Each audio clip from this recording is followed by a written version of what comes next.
Spatchcock Nation, we are here with Kyle from one of our favorite, maybe the sexiest place in the central New York area, the great Kasai Ramen. So, just to get you in the mood a little bit, I got myself in the mood by going down to this place on Saturday with a friend of mine, had some cocktails, had the super dope octopus bombs. I had my birthday party there this year, COVID ish. Like we had a small group and sat downstairs, and it was just super dope. So, we wanted to talk to Kyle for the viewers out there. Kyle is super inventive to the point of like mad scientist Frankenstein type crazy. The food is on point, and so are the drinks, but the atmosphere creates this really cool, sexy vibe. So we're gonna talk. I mean, this dude, all right, they put together. First of all, we'll talk about the mantra Slurpercuse and why that's cool. But they have a noodle machine in their building that costs more than a new BMW. That's the commitment to the craft, baby. That's what they do well. So, Kyle, man, how's it going? Oh, good. Thanks for having us. I definitely appreciate it. And thanks for again hanging out a little bit on Saturday. Sorry I couldn't spend too much time with you. We run lean and mean at Kasai. So, Dude, I gotta say, actually, it was good seeing you. And I mean, I always like hang out in kitchens, so those are cool. But when you see people that own restaurants that decide that they're actually going to work the line, they're going to sweep the floors, like David Hoyne, you, different people that really care about what they do. You see that in the craft, man. So it was just awesome to see. So let's get started with this, right? This, in my opinion, is like this. I mentioned it's sexy and cool factor. It's there, but it's also mhm. this mighty like food dojo. So tell us how you got started. Tell us about the Slurpercuse mantra. Lay it down.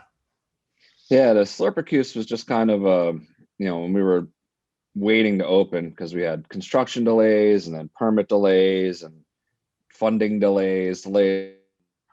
Just kind of something that came out around, just kicking it with, there's a couple buddies and trying some food, trying some ramen and, just slurping in Syracuse just kind of fits really well together.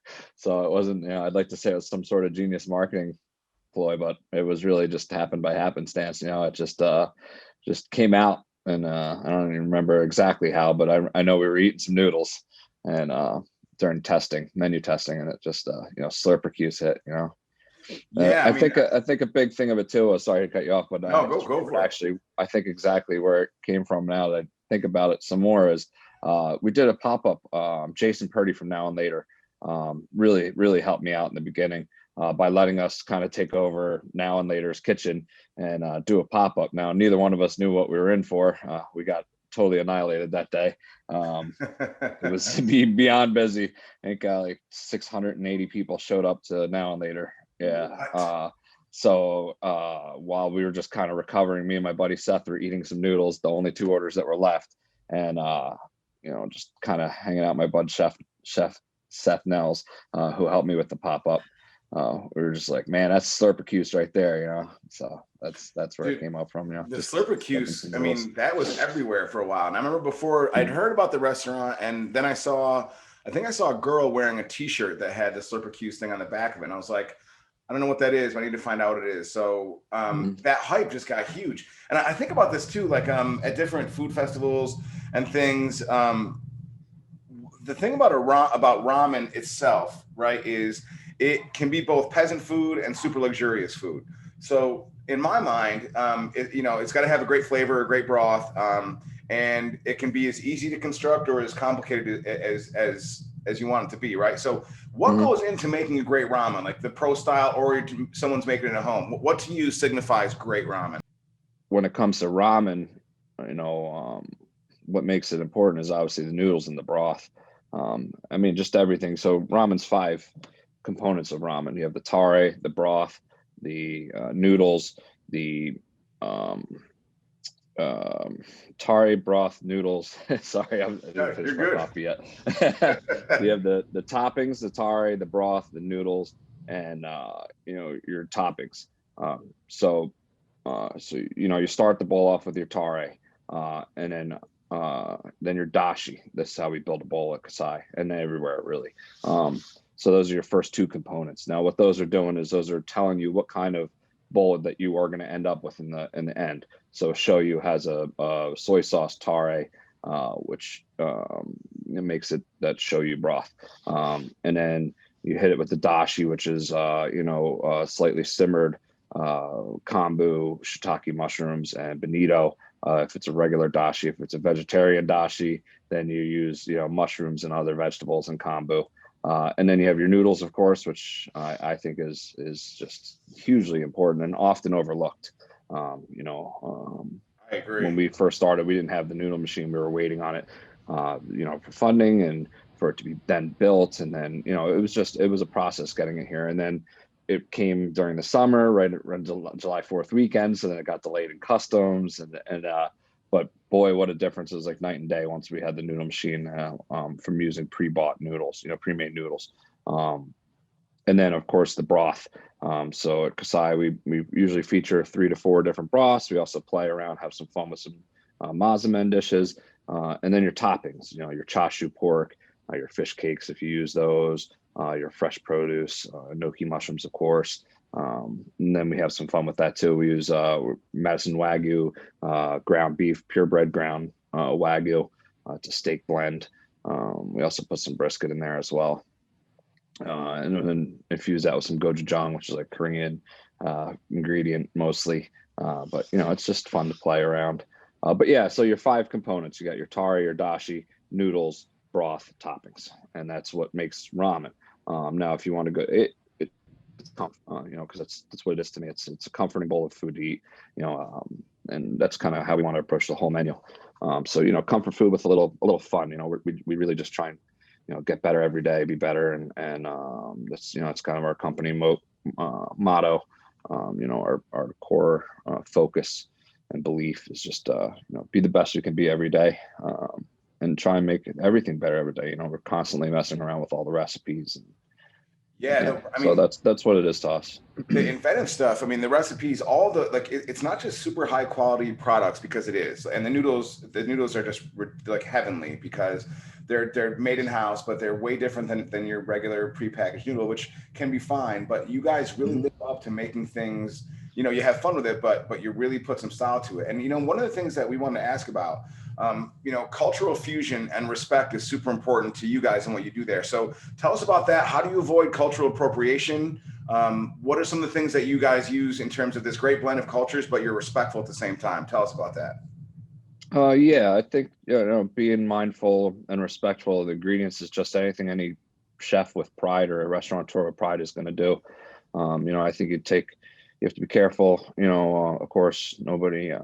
Honestly, not to be flippant about it, but I don't even think about cultural appropriation. Food is my passion. Ramen is included with that. All Asian food is included with that. Kasai was almost a Guatemalan restaurant. I almost didn't. Yeah, I almost didn't do the ramen first. I wanted to do a Guatemalan restaurant, but I decided, let me really put. It was tossed back and forth. But that's something that I try not to think about too often. As far as it's not to seem flippant or dismissive. But I'm a chef. I love who loves food. I mean, it's my everything, of course. Professionally. So as far as that, I just try and again, it goes to the be better thing. I just try and be the best chef I can be, and source the best ingredients. If we need mayonnaise at Kasai, we make it. We don't buy anything that we can make. If we can make it, we do. And there isn't much that we can't make there. It's sometimes with equipment or space limitations. Like I can't fit a 40-quart Hobart mixer, so we get our rolls from my buddies at Mario's Bakery, in North Syracuse. Yeah. But other than that, if I can make it, we are. And Jesse and I really, we have a very diverse background.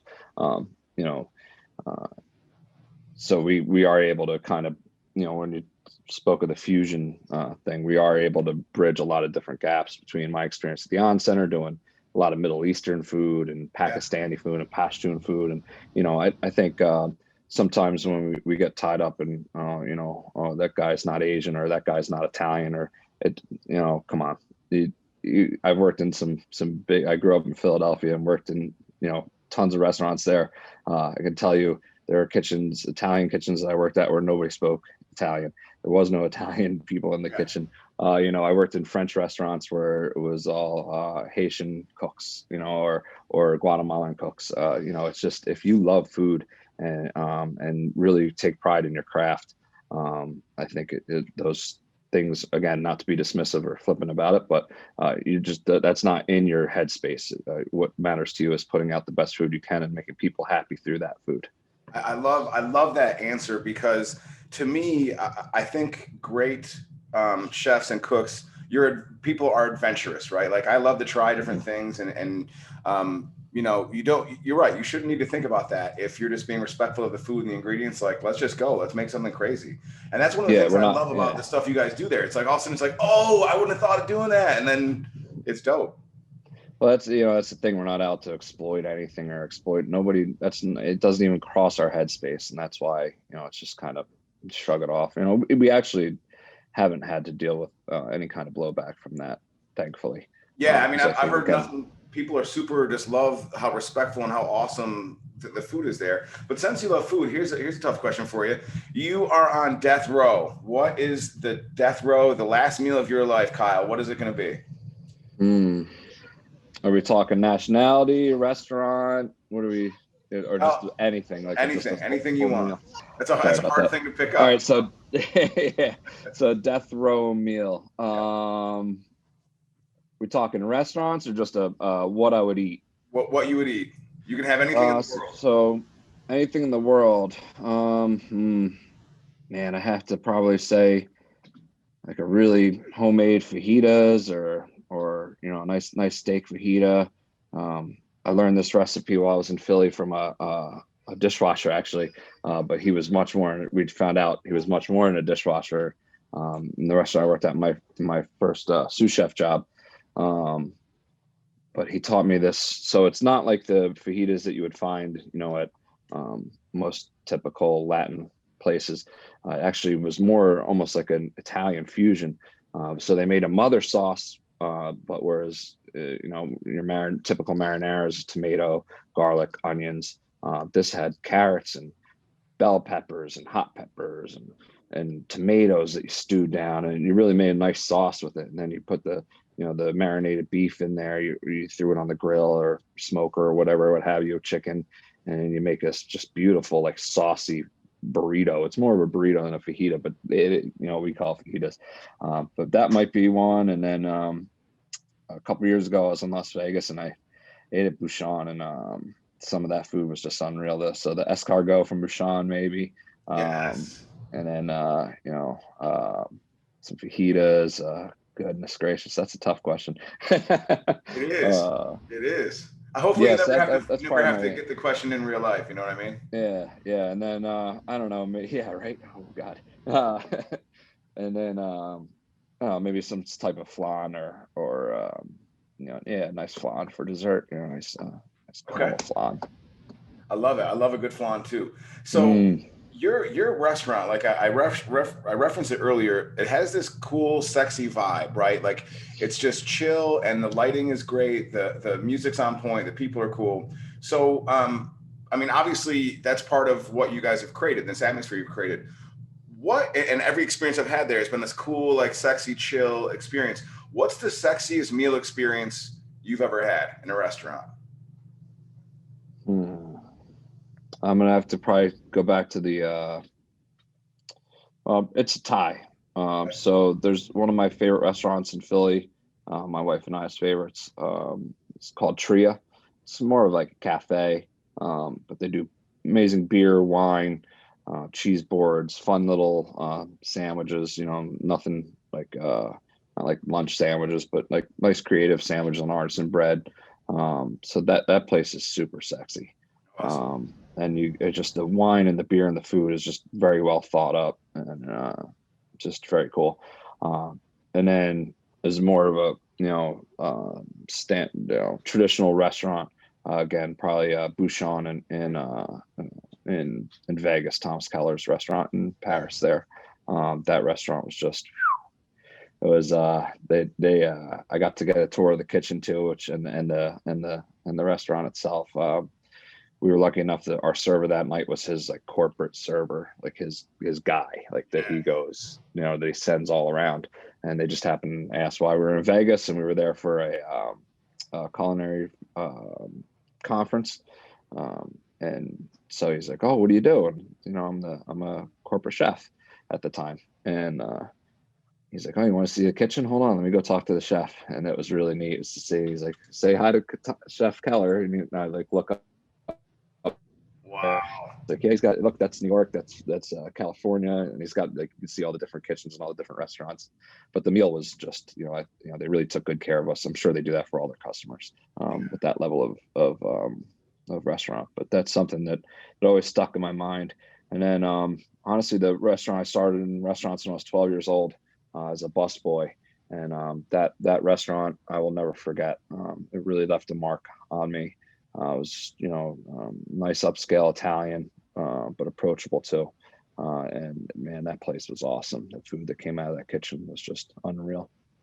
The approachability to me, you mentioned some great restaurants and Thomas Keller. I think about I had a great experience at Commander's Palace in New Orleans, and super, obviously, Michelin rated, super dope restaurant, but it was approachable. Like, you felt like you weren't like you felt like you deserved to be there. And I think that's something that you guys do well, because while it's trendy and cool in your place, it's not like pretentious. So you're also like the menu, but also just hanging out with you and talking about stuff. You're modern and inventive, right? So what are some of the creative influences that are hitting you right now, whether it's chefs or music? Like, what are some of the creative things that kind of get you inspired to work? Yeah, music's a big one. A lot of us at Kasai have music backgrounds. My chef Jesse, he's a musician. He plays multiple instruments. I was in a touring rock band for years. I was a professional drummer for years. Kitchen was like my fallback. We did Warped Tour, and we did all kinds of fun stuff. So music is definitely a big one.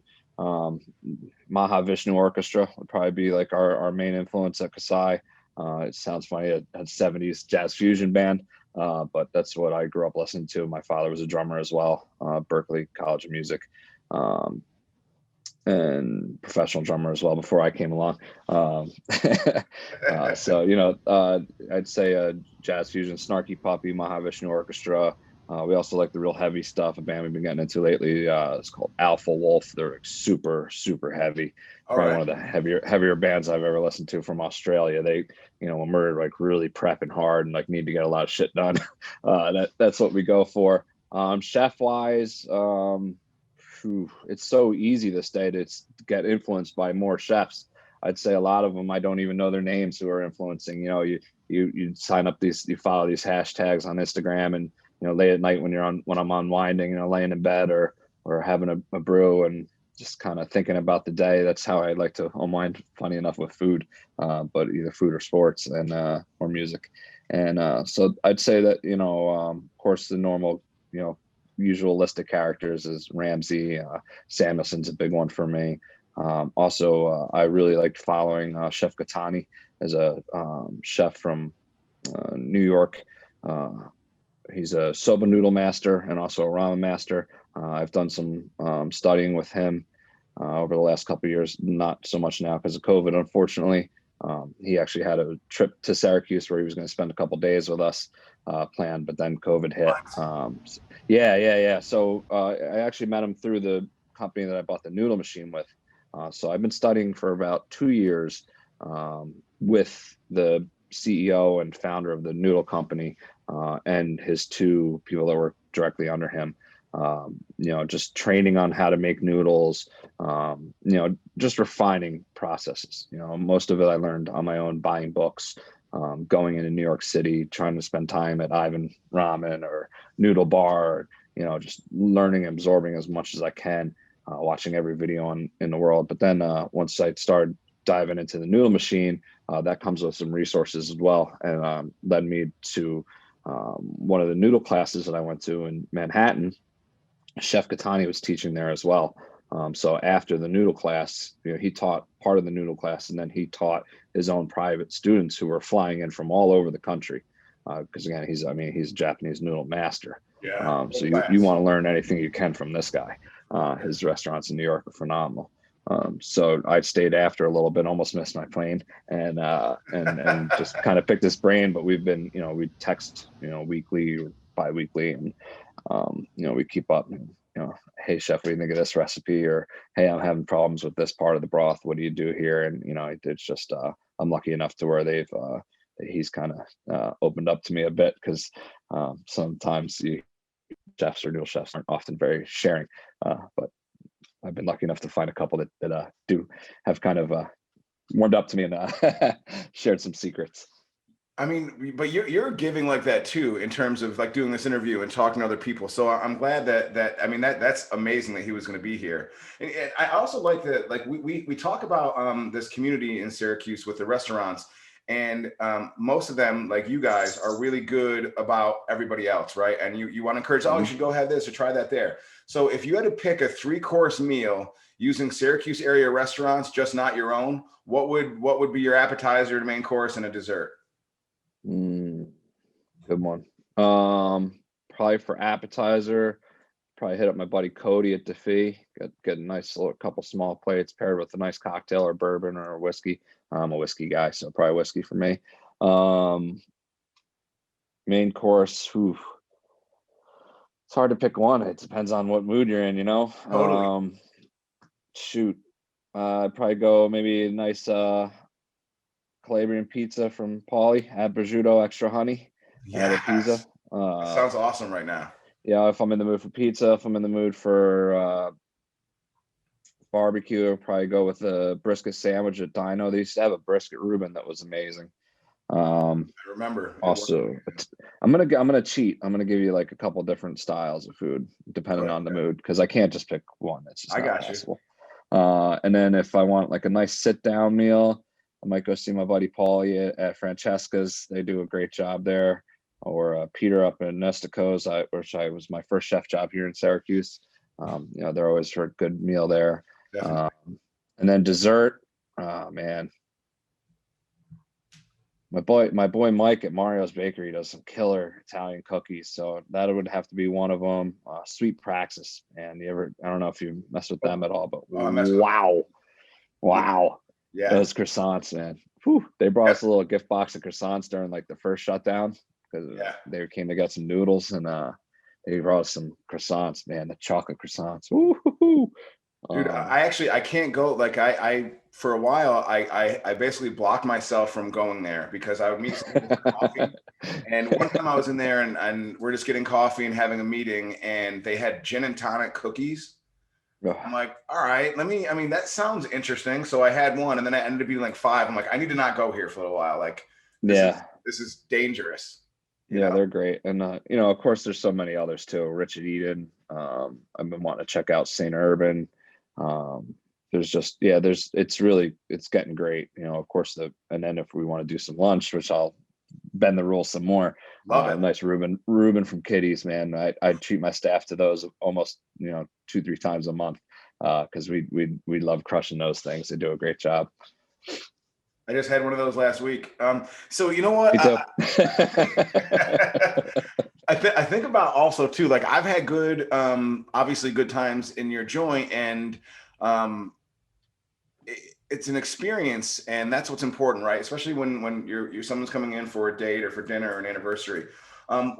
Let's hear a story. What's one of the coolest things to happen in your restaurant that you were like, wow, I can't believe that just happened here? We had an engagement, we've had a few now, but that first one was really, really cool. The gentleman let us know before they came, before they sat, like, hey, I'm gonna propose tonight. He wasn't saying it to do, try and get anything special or anything like that. He was just giving us a heads up. So that was really neat. That was really cool to have that moment. Our first rehearsal dinner was really cool too. The having people create, let us help create in important life milestones is really cool, because you remember those places. You remember, I remember my first day with my wife, and you just, that's why you're there. That's why we do what we do. But most memorable experience is probably just when that place fills up, man. It just the buzz on a Friday night or a Tuesday night. You never know when we're going to get hit, which is tough for staffing. Uh, but just the buzz of that room, it really is magical. And to see my staff, they're just full of all-stars, interact with people. And one of our favorite thing is just how many regulars that we have that are like family and become just building the Kasai family, because we want you to feel like your family when you're there, and just and really be comfortable and have a nice safe place to kick back and relax. And we work hard at that. I wanted a smaller restaurant. We were going to do like a fast casual theme for Kasai. It wasn't going to be what we have now, 150 seats and this big place and 2 levels and music, and it's awesome. And I fell in love with it the second I walked into the building, because I saw we could have something out of the East Village. It looks like we're in the village, which is special for us. I don't think there's any place like ours in Syracuse, as far as aesthetics and vibe. So, just having music there too. We've had some really cool musical performances. We had the for Ryan McMahon's fundraiser gala, whatever you want to call it. We had the Brown Skin Band in there. They were just 7-piece band in there, just rocked that place. I mean, it was awesome. We've had some touring jazz fusion guys, Tony Monaco with Jeff Martin. Jeff Martin's a regular performer at our place. He was there Friday night. He's there most Friday nights. Unbelievable jazz guitarist. The artwork that we bring in, we rotate art every 3 to 4 months from all local artists. We don't charge a commission. They sell the art out of there. So usually once a show, we'll pick a piece of art that we like and purchase it, which is tough because there's often more than just one, but you can't go buying all this art. So, it's just every day is a memorable experience in there. It's hard to just pick one. So, being part of people's life moments, that's amazing. Like, they'll be telling their grandkids about being engaged there, the rehearsal dinner there, and the music. Yeah. You guys, you kill it with that, the artwork and everything. So, you know what? I think about this, and my partner was like, we have to make sure we ask Kyle about this. So the food is outstanding and inventive, right? Obviously, I'm a fan of them, as are a lot of people. It's almost, the food is so good, it overshadows something else that's pretty dope in there. Is you guys have a great selection of craft beers and the craft cocktails, right? Which I had a few of each Saturday night, and it was awesome. And it's not like I don't want to say overlooked, but you're kind of like, oh my God, the drinks here are awesome too. So tell us tell us about that. Like the approach to the craft beers. Like, you even sent me upstairs. You're like, yo, get him one of these beers. You've got to try one of these. What's that mean to you? Tell me about that. Oh, it's so important. It just, we were just talking about the experience and what makes Kasai what it is. Beer is just huge to me. It was my biggest hobby while I was a corporate chef at the working for SMG, which runs the War Memorial, the On Center, Civic Center, Krauss-Heinz Theater, and the amphitheater. So you're like, wow, it's a lot of food and beverage to operate and run. And it is. And believe me, there's months where you have no free time, but there's also, a couple of month stretches where you really have a light schedule. So I got really heavy into brewing beer, just because I've always thoroughly enjoyed beer, not just to catch a buzz or of course have a fun night out with the boys, which, is fun too. But I really enjoy craft beer. I think the nowadays is just, the scene's exploding with just so many talented brewers. Look at our little area right here in Syracuse and the surrounding suburbs. We have so many unbelievably talented brewers. You just look at some, I can't, I wouldn't name them, but it's all of them. They're all just amazing. There isn't a bad brewery around. Agreed. They all have something different to offer and their own talents. And we're really lucky. So we try and, we think that really completes the package of Kasai. And then of course, our relationship with Beam Suntory is nice as well. We get some really killer whiskeys that are hard to find, that are hard bottles to get. And we really appreciate the relationships that we've built with all of our brewers and and beer companies and distributors and wine and spirit distributors as well. I think what actually gets overlooked the most is the wine list, because you scroll through that whiskey section or the tequila section or the some of the oddball gins that we have, and sometimes the wine gets overlooked, but we got a pretty hard hitting wine list as well. There's some good stuff that you can't find in stores and whatnot, that I really enjoy. We also have another little like captain's list. People ask, what else do you have? Some hard hitting bottles that are stored away in the wine cellar. But yeah, the beer and the whiskey, of course, are a huge focus to ours, and it just pairs lovely with the food. A Sapporo draft is awesome with a bowl of shoyu, and a sour goes really well with a lot of the izakaya items like the octopus bombs. You pair that with another half, Imperial Berliner Weiss, and it's like, whoa. Yeah. It's a great combination of that. So for the last question in this section is, the food culture is really important to this area. It keeps people together, as you know. So what does the food culture around here mean to you? And what does Kasai mean to the food culture? Like, you're an active thing that's added a new flavor. So tell us about being a part of the food culture and why you think it's so important. So not much good has come out of COVID for the restaurants. I mean, the revenue losses are staggering. I had to run some numbers for year-end purposes with my accountants, and it was just it physically made me ill to see what effect this had just on lost revenue, and that's just the beginning. Of course, loss of life is nothing to be overshadowed, but you look at how we're talking about the restaurant, and that's but what did come out of it that was good was I think a little the group of us downtown, and then there's another group of restaurant owners.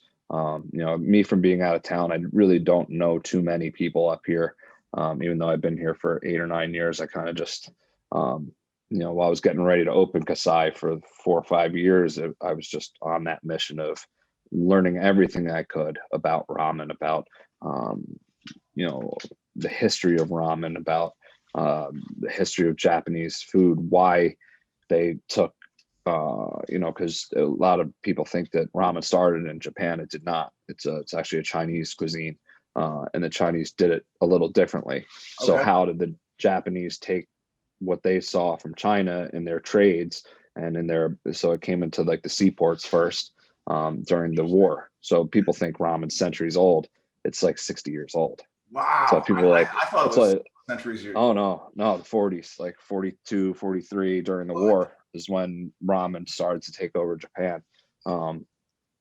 So that blows a lot of people's minds. That's why, some of the things you hear, it's not traditional, or you're not doing it the way what's traditional? It's 60 years old. I mean, my grandfather's older than Japanese ramen, so like, what are you talking about? So that's why you see the ramen scene changing so much.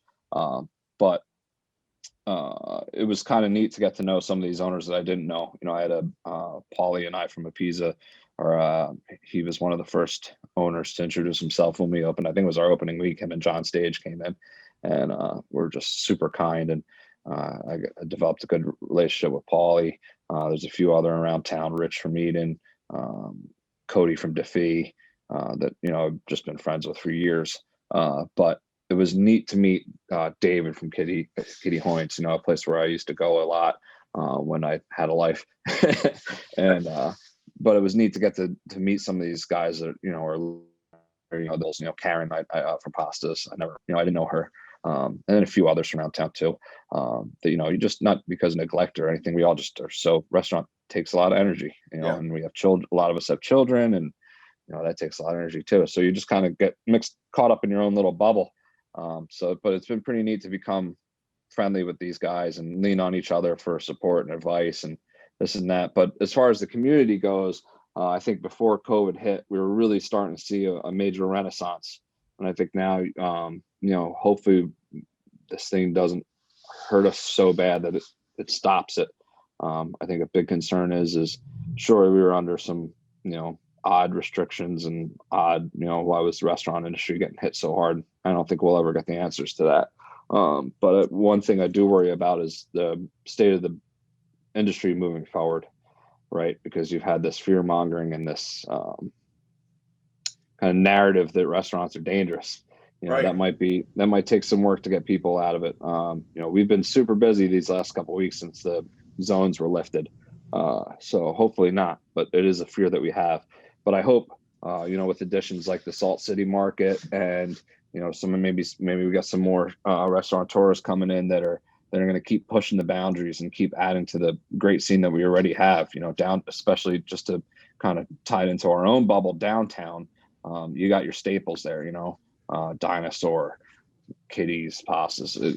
It'd be great to see just some more come and really hit and push the boundaries, not open any kind of duplicate restaurants and have some fun and exciting things hit the scene, which I think we were seeing before COVID. So I hope post COVID it continues, and I think it should. I think there's still a good talent pool here, hopefully, and people that are willing to risk everything to pursue their dream.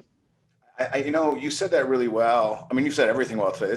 I'm learning a lot. I'm just having fun. Before we get to the lightning round, you're talking about the things like learning and people committing to their craft, right? And you use the word craft, which makes me so happy. People need to, people understand, I think, or they're starting to, what goes into a restaurant, people that are just your average consumer. And it's a life. You're blending your life with this. There's no work-life balance. This is what you do. And I think we've seen before COVID this great burst of it here. And I think it'll happen over time because it's only 1.4%. That was the infection rate in restaurants. I'm hoping we can educate people and get them back into it because, and I really am confident that's going to happen, but it's crazy times we're living in. And that kind of hurt us. So I'm glad that people like you are willing to say, hey, look, come in here, try this. I was just at your place. I've been at a lot of the restaurants downtown since they've been able to reopen, and super safe, well maintained. Yeah, you hear the 1.4% number, but I really don't know. I'd like to see how that was, not to get into too much of the going after it part, but I'd like to see where that came from because I think that's high. Yeah, I think it is too. I don't know how they calculate. We pooled our numbers with the restaurants, like the group that that we got together, and there weren't even 20 combined cases between our 7 restaurants. Now I know there were some restaurants that did have some issues. It is a terrible pandemic. We're not trying to downplay the safety of it at all. Right. But it's just, I think, for whatever reason we were targeted, and we were targeted pretty rough. I just don't see the difference. I know that it's about taking your mask off, but we served thousands and thousands of people, and there wasn't one case traced back to Kasai. Right. So it was that way for most of the restaurants. Yep. Okay, so here's 4 lightning round questions. You need to pick one or the other and explain why. You ready? Okay. All right. So there's a movie coming up. Yeah, this is it. This is where the money is. So your prize is nothing. So hopefully. So a big movie coming out this summer. It has a big fight between a couple of people. Who do you got, Godzilla or King Kong? Gotta go Godzilla, man. Shoots the fire. It's got that Kasai. No doubt. Me too. I'm wearing a Godzilla shirt. I'm rooting for him. Yeah, I was gonna comment on that, man. Godzilla ripping up on the guitar. I love it. I thought you'd appreciate it. I figured it got some cool vibes in there. You guys are monsters of food, cool music. Okay, so this one, a really great craft beer or a really great craft distilled whiskey?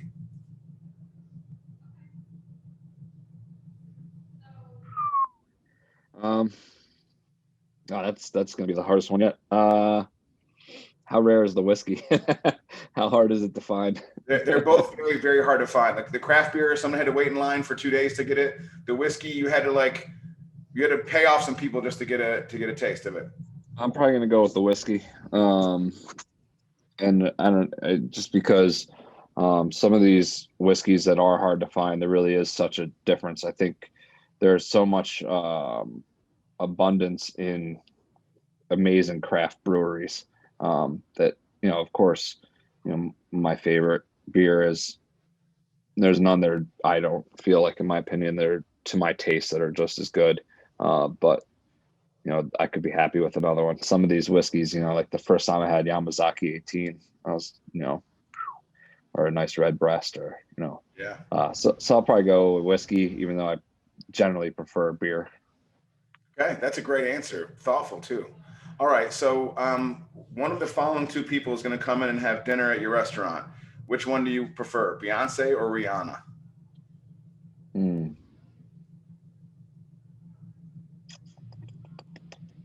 Probably go with Rihanna.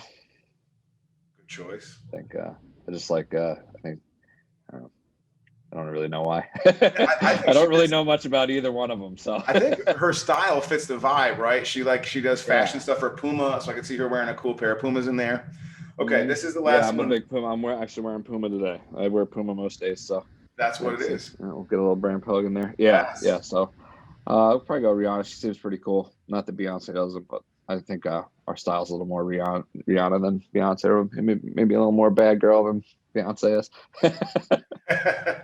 Okay, I would agree with that. Now, this one might be a little tough considering you're such a good father and a family guy, but here's the question. You have to pick one of the following two things to punch in the face. You're either going to punch the child from The Mandalorian in the face or Cookie Monster in the face, but you have to pick one. It's Cookie Monster all day. This is the way. Yeah, Cookie Monster all day. Oh yeah, Sesame Street's so annoying. I have a 2-year-old, so he's pretty much out of the Sesame Street phase. But whew, I He mean, was in it Cookie's for a probably while. one of the coolest dudes from Sesame Street. But can we just say Elmo instead of Cookie Monster? Can I Sure. did I hit Cookie Monster and he falls on Elmo? Yeah, Elmo might be No, one the of those. child would. I mean, could you even punch the child? I don't know. I wouldn't. Probably I mean, stop you, I would imagine. yeah, nothing good's going to come from that situation. Mm-mm. I don't want Mando on my ass. Me either. So, Kyle, this has been awesome. Is there anything else you want to share with people about your great joint and the great people that you work with? Yeah, I mean, number one, I'm thankful for my staff. We were able to retain everybody from COVID. We have an amazing family there. A lot of people have been with us, for a really long time, and just super thankful for them. My rock chef Jesse, he's a incredibly talented guy. Came in not really knowing anything about Japanese cuisine or ramen, and really just he's a student of the game. He just picks my brain, reads, and just constantly learning. Incredibly talented and a very good chef as well. Sure. A lot of things that get overlooked with chefs. You think it's all about food, but it's so much more. Of course, you have to be able to rock the line, but that's a very small part of the job. Yeah. So my staff is amazing, and everybody's support of Kasai just supports them. And it's really means a lot to us. We have amazing customers. And if you haven't checked us out, don't be afraid. Recently we kind of rebranded and dropped the ramen off of our main name. Just mostly Kasai is pretty damn cool. It was something we were thinking of doing from the start, but I wanted to make sure people knew what our main focus was. So ramen is, of course, is always and will be our main focus. But we, like you said, we do so much more than just ramen. So that's why we kind of changed up our look to just Kasai. Yeah. We started slowly doing it last year, and now we're getting more aggressive with it. It's just going to be Kasai. Most people just say Kasai anyway. Yeah. But just check us out. One of the fun things about the restaurant is when we get like high school kids or junior high kids, they want to go there for their birthday, and they bring their parents. People think ramen and they think that the little instant ramen bags are low quality food or whatnot. For whatever reason, it's just not a really well known piece of the culinary world here in central New York yet, but I think we're getting there. Sure. But it's fun to see those people come back the next weekend with their neighbors, and hey, we're here for date night. We came in last week with our for our child's birthday, and now we're bringing all our friends. We see that all the time, and it's really cool. So don't be afraid to check us out. We got something for everybody on the menu. Beer, wine, whiskey, non-alcoholic drinks too we have fun with, and then of course desserts. And it's just check us out. You won't be disappointed. And No if you are, doubt. make sure you tell me and I'll make it right. No doubt. That's Kasai. Kyle, he's awesome. Y'all are awesome in Spatchcock Nation. Thank you so much.